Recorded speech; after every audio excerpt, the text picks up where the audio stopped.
তো দেখো তোমাদেরকে বলেইছিলাম আমরা গেছিলাম হচ্ছে মায়াপুর, আর এখানে আমার মেয়ে রেডি হয়ে গেছে। আমরা যাচ্ছি হচ্ছে সন্ধ্যা আরতি দেখতে, যদিও ফোন ভেতরে অ্যালাউ নেই বলে সেই কারণে আমরা সন্ধ্যা আরতিটা কিন্তু দেখাতে পারিনি।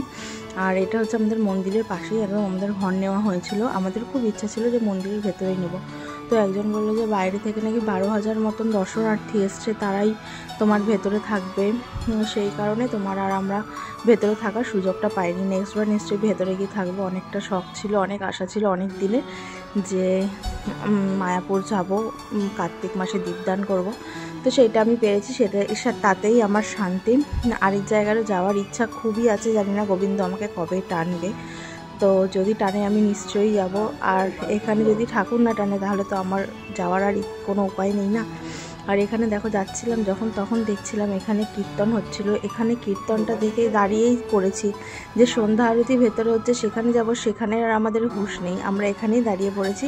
এদিনই নাচটা দেখছিলাম, এরা কি দারুণভাবে নাচছিল গোবিন্দের জন্য।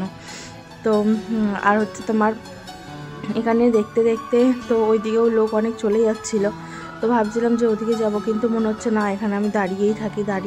আর এদের গলাটা এত ভালো লাগছে, আর আমার মেয়ে দেখো তাদের তালে তালেও নেচে যাচ্ছে। আমার মেয়েটা সত্যি ঠাকুরের গান শুনে ঠিক বুঝতে পারে এটা ঠাকুরের গান, সেই কারণে তোমার হচ্ছে এখানে একটু দাঁড়িয়ে গেছিলাম। দেখো নাচছে, ওদের ভেতরে ঢুকে যাচ্ছে, কিন্তু ওদের তো ওরা তো নাচছে ওদের তালে না, ও যদি ভেতরে ঢুকে বাই চান্স পড়ে যায়, সেই কারণে ওকে যে দিনই। আর কপালের তিলকটা অনেক কষ্ট করে পরানো হয়েছে, ওর বাবা ওর চোখ ধরে টিপে রেখেছে, তারপরে ওকে তিলক পরানো হয়েছে, জানে না।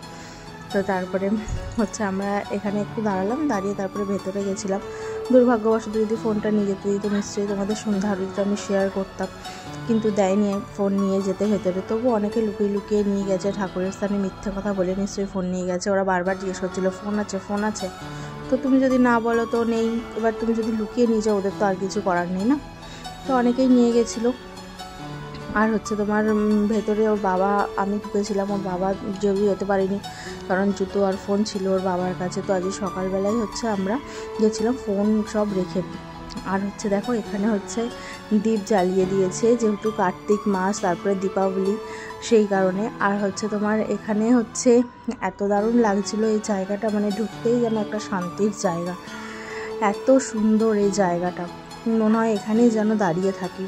তো তারপরে তোমার এখানে একটুখানি দাঁড়ালাম, দাঁড়িয়ে একটু ভিডিও করলাম, করে মেয়ে আর আমি আর ওর বাবা চলে আসলাম। যদিও আমাদের বেশি কিছু কেনার ছিল না সেই কারণে, আর তোমার কী বা কিনবো বলো তো ওখান থেকে, এবার ওই কারণে আর কিন্তু কিনিনি।